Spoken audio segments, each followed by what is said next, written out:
మహబూబ్ నగర్ జిల్లా దేవరకద్రలో సుపారీ గ్యాంగ్ కలకలం రేపింది. బీజేపీ నాయకుడు ప్రశాంత్ రెడ్డి హత్య కుట్ర జరిగినట్టుగా వార్తలు అలజడి రేపుతున్నాయి. కర్నూలు, కర్ణాటకకు చెందిన రౌడీ షీటర్లు రెక్కి జరిపారని తెలుస్తోంది.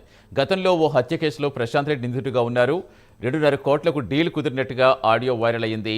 కోర్టు, డీల్ ఆఫీసుల వద్ద అనుమానాస్పద వ్యక్తులు సంచరించారని తెలుస్తోంది. ఈ ఘటనపై ప్రశాంత్ రెడ్డి పోలీసులకు ఫిర్యాదు చేశారు.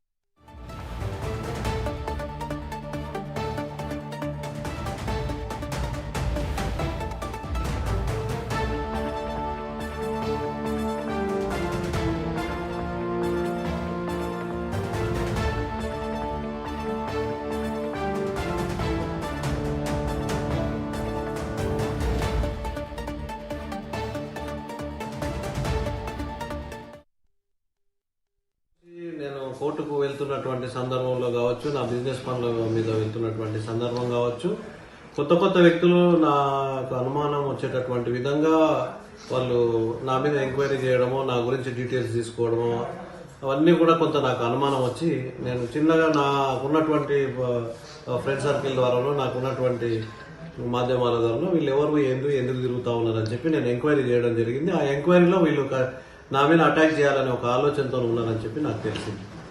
దాని ద్వారా నేను మా ఎంపీ గారికి తెలియజేయడం జరిగింది. కొన్ని ఆడియోలు కూడా బయటకు వచ్చినాయి, అవన్నీ కూడా వినిపించి ఎస్పీ గారికి అవన్నీ విని ఎస్పీ గారికి మా ఎంపీ గారు ఫోన్ చేయడం జరిగింది. నేను వెళ్ళి నిన్న ఎస్పీ గారికి కంప్లైంట్ చేసినాను. తప్పనిసరిగా వారి మీద కఠిన చర్యలు తీసుకుంటా అని చెప్పి ఎస్పీ గారు హామీ ఇచ్చినారు. ఎంక్వైరీ నడుస్తూ ఉంది. ఎంక్వైరీలో ఏం తేలుతుంది, నా మీద ఎవరు కుట్ర చేస్తూ ఉన్నారు అనేది ఒకటి క్లారిటీ వస్తుంది. ఇంకో విషయం, నేను మీ ద్వారా డిపార్ట్మెంట్ని నేను కోరుతా ఉన్నా, ఎస్పీ గారిని కోరుతా ఉన్నా.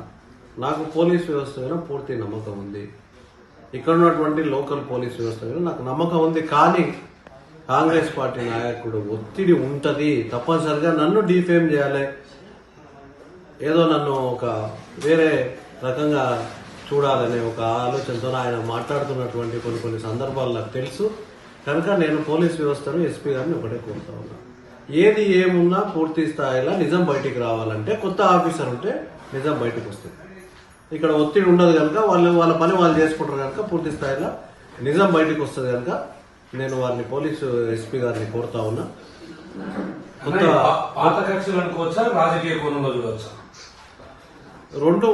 రెండు రకాలమైనటువంటి మోటివ్ ఉంది. పాత కక్షల సందర్భంగా కోర్టుల కేసులు నడుస్తున్నాయి. ఇక్కడ కూడా ఏ ఇబ్బంది లేదు, కోర్టుకు మేము వెళ్తా ఉన్నాం, కోర్టు వాయిదాలు పడతా ఉన్నాయి. కానీ ఇప్పుడు ఈ 10 ఏళ్ల నుంచి లేనటువంటి ఇది ఇప్పుడు ఎందుకు వచ్చిందంటే ఇక్కడ ఉన్నటువంటి నాయకుడు ప్రోత్సాహం మాకు దొరుకుతుంది, మేము ఏం చేసినా కూడా అనే ఒక ఆలోచనతో వాళ్ళు ఇవాళ నా మీద హత్య కుట్ర చేసిందని నేను అనుకుంటాను. తప్పనిసరిగా అటువంటిది ఏముండదు. ఖచ్చితంగా పూర్తి స్థాయిలో ఎంక్వైరీ జరుగుతుంది. దీంట్లో ఎవరున్నారో అందరినీ కూడా బయటికి తీస్తాం. కర్నూలు, అనంతపూర్ సుపారీ కిల్లర్స్, 2.5 కోట్లు అనేటివన్నీ కూడా ఆడియో ద్వారా వాళ్ళ నుంచి ఎవరైతే నేరం చేయాలనుకున్నారో వాళ్ళ నుంచే బయటకు వచ్చినటువంటి విషయాలు.